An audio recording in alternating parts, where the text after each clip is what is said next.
Bab 3714. Kami mengaku kalah. Di daratan Jeushu, baik klan iblis dan kultivator biasa berada dalam satu domain. Komunikasi yang terjalin sangat sedikit, apalagi untuk berkelahi. Ditambah di antara kedua klan itu, kesempatan untuk bertemu atau bahkan bertarung lebih sedikit. Oleh karena itu, Pertapa siluman hanya tahu sedikit tentang kultivator biasa. Jadi ketika Erikin menunjukkan kekuatan tempur yang menakutkan ini, itu menghancurkan kepercayaan mereka semua, bahkan membuat mereka takut pada seluruh kultivator biasa. Melihat semua pasukannya menjadi seperti ini, pangeran kedua juga mengerutkan kening. Bukan begitu. Jangan bandingkan kekuatan Erikin dengan kekuatan kultivator biasa jenius. Dia hanya makhluk yang istimewa. Coba pikirkan, jika manusia begitu kuat, apa akan ada klan iblis kita di daratan Jeushu? Melihat semua orang masih sedikit bingung dan terpuruk, pangeran kedua menghela napas tidak berdaya. Dia sadar betul bahwa jika dia tidak menjelaskan dengan jelas, maka orang-orang ini akan sulit mengatasi rintangan di dalam hati mereka. Yah, ada sesuatu yang seharusnya tidak diceritakan kepada kultivator satu penurunan. Kalian bisa bersumpah dengan darah leluhur, aku akan memberitahumu rahasia Erikin. Kaden Huang dan yang lainnya terkejut, mereka bersumpah dengan cepat. Pangeran kedua juga secara singkat memberitahu semua orang identitas Erikin. Master Obat adalah seorang kultivator wilayah asing, yaitu orang yang akan mencapai daerah itu setelah kita menghancurkan kehampaan. Benar saja, ketika pangeran kedua selesai berbicara, mata semua orang terbelalak. Untuk menyempurnakan basis kultivasi hingga mencapai tahap ekstrim, kemudian menghancurkan kehampaan, ini pasti impian setiap kultivator. Sedangkan tempat di luar kehampaan tentu saja adalah tempat yang mereka rindukan untuk berfantasi. Namun mereka tidak menyangka bahwa Erikin sebenarnya berasal dari daratan dunia dewa. Tidak heran Erikin bisa begitu kuat. Pangeran kedua, karena pangeran kedua tahu bahwa Erikin berasal dari dunia dewa, mengapa pangeran? Kaden Huang ragu-ragu. Aku memang tahu ini lebih awal darimu, tapi aku tidak berpikir bahwa orang-orang dari daratan dunia dewa jauh lebih kuat dari kita. Tapi sekarang aku mengerti mengapa Kaisar dan Erikin yang jarang berhubungan, tapi sudah memintanya untuk membimbingku. Tujuan Kaisar pasti sangat tinggi, yang juga tahu kehebatan Erikin. Tiba-tiba, pangeran kedua duduk di tanah dan menghela napas dalam. Yang mulia, jangan sampai kehilangan kepercayaan diri. Kaden Huang khawatir. Kamu tidak perlu khawatir. Tentu saja aku tidak akan kehilangan kepercayaan diri semudah itu. Tetapi aku tiba-tiba menyadari bahwa kita mungkin terlalu percaya diri sebelumnya. Dunia ini sangat besar, dan kita tidak sekuat yang kita pikirkan. Tentu saja, kita tidak perlu dipukul terlebih dahulu untuk merasa bahwa kita tidak berharga. Dan Erikin memberitahu kita semua ini dengan cara ini. Memang, Master Obat seharusnya berusaha keras untuk mengatur cara-cara ini, dan juga menghabiskan banyak sumber daya yang dia miliki.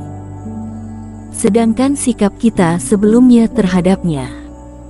Banyak orang menundukkan kepala setelah itu. Pangeran kedua mengangkat kepalanya dan menatap kabut gelap. Mereka sudah terjebak oleh Erikin sekali lagi dengan trik yang sama. Namun perasaan yang hinggap di hati mereka sangat berbeda dari sebelumnya. Lagi pula, pria jahat itu tidak muncul lagi. Sebelumnya mereka membenci suara sarkastis Erikin setelah kekalahannya. Dengan slip giok di tangan Juna Yuan, dia mengolok-olok mereka dan mendevaluasi mereka dengan mengatakan mereka bodoh. Saat itu rasanya ingin sekali bisa menghancurkan Slip Giok. Namun sekarang, suara itu tidak muncul. Seharusnya mereka merasa nyaman dan tenang. Namun sebaliknya, mereka merindukannya, atau benar-benar ingin mendengar apa yang dikatakan Eric Kin. Meskipun orang ini pasti akan mengejek mereka tanpa ampun, dia juga akan menceritakan semua kesalahan yang dia buat saat mengatakan ejekannya itu. Meskipun kata-katanya sangat tidak enak didengar, setidaknya apa yang dia katakan benar dan cukup membantu mereka untuk meningkatkan pengalaman mereka. Jangankan hanya mereka saja. Semua orang pasti punya masalah, kalau tidak, bagaimana bisa setengah dari mereka terjebak dalam rencananya? Bahkan jika pangeran kedua memikirkannya sendiri, dia dapat mengetahui bahwa dia mengira dia telah terkena formasi sihir milik Eric Kin. Namun Eric Kin tidak mengucapkan sepatah kata pun, malah membuat pangeran kedua merasa ada yang kurang. Dia tersenyum pahit, merasa bahwa dia terlalu munafik. Berapa banyak waktu dan tenaga yang terbuang ketika mengatur begitu banyak taktik. Awalnya mereka merasa bahwa Eric Kin sangat merepotkan dan membuang-buang waktu. Bukankah apa yang mereka lakukan juga membuang-buang waktu? Namun meskipun begitu, masih merasa dirugikan ketika orang lain mengajarkan pengalaman kepada mereka dengan cara yang praktis. Bobby, kamu bodoh. Pangeran kedua mengutuk dirinya sendiri, mengambil napas dalam-dalam dan berdiri tiba-tiba. Pangeran kedua, apa kita akan melanjutkan perjalanan? Kaden Huang dan yang lainnya juga berdiri. Tidak. Pangeran kedua membuat keputusan di dalam hatinya.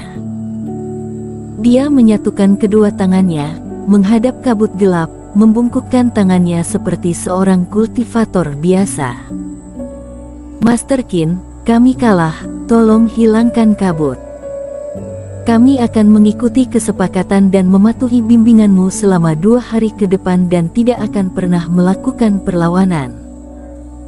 Setelah berbicara, pangeran kedua membungkuk lurus. Sikapnya ini terlihat sangat rendah hati. Yang mulia. Melihat pangeran kedua melakukan itu, tidak hanya mengakui kekalahan, tetapi juga bersedia menjadikan Eric Kin sebagai gurunya, sampai membungkuk serendah itu, keterkejutan melintas di mata semua orang. Bahkan jika Eric Kin dikembalikan ke kultivasinya, dia hanya akan menjadi fase penilaian 1 penurunan. Pangeran kedua yang berada di 2 kegagalan selalu merasa sangat bangga dan tidak pernah menundukkan kepalanya kepada siapapun. Namun saat ini dia berinisiatif untuk mengakui Eric Kin sebagai gurunya, bahkan dengan merendahkan sikapnya seperti itu. Ini adalah situasi yang tidak pernah mereka bayangkan sebelumnya. Pada saat ini, adegan ini benar-benar terjadi di depan mereka semua. Karena bahkan di hadapan Penatua Yuan yang dihormati dan disegani, pangeran kedua tidak pernah menunjukkan kerendahan sikapnya, meskipun memanggilnya dengan sebutan guru. Sikapnya tidak seperti ini.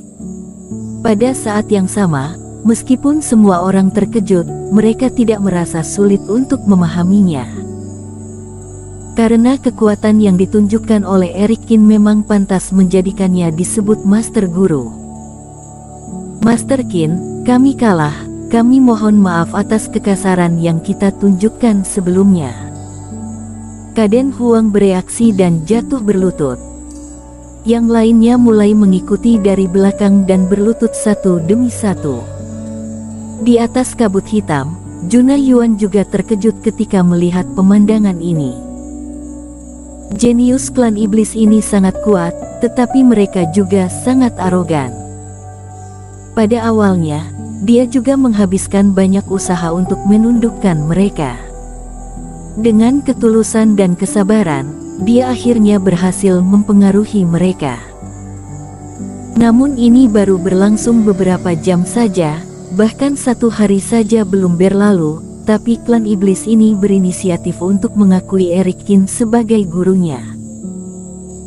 Mungkinkah ini rencana awal Master Obat, untuk menggunakan ketegasan terlebih dahulu dan kemudian kelembutan untuk membuat semua orang takut dan takluk?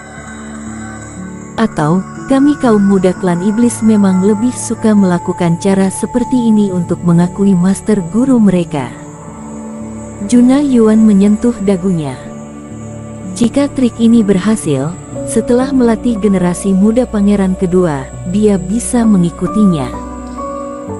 Melihat slip giok di tangannya, dia tidak menghalangi suara di bawah, jadi Erik Kin seharusnya mendengarnya juga. Benar saja, segera setelah itu, kabut hitam antara langit dan bumi mulai menyebar secara bertahap. Sosok Erik Kin juga perlahan berjalan keluar dari hutan pegunungan yang jauh. Juna Yuan tidak muncul, tapi menatap penasaran pemandangan di depannya. Dia ingin belajar. Erik Kin yang sudah diakui sebagai master guru, apa yang akan dia lakukan selanjutnya? Bersambung.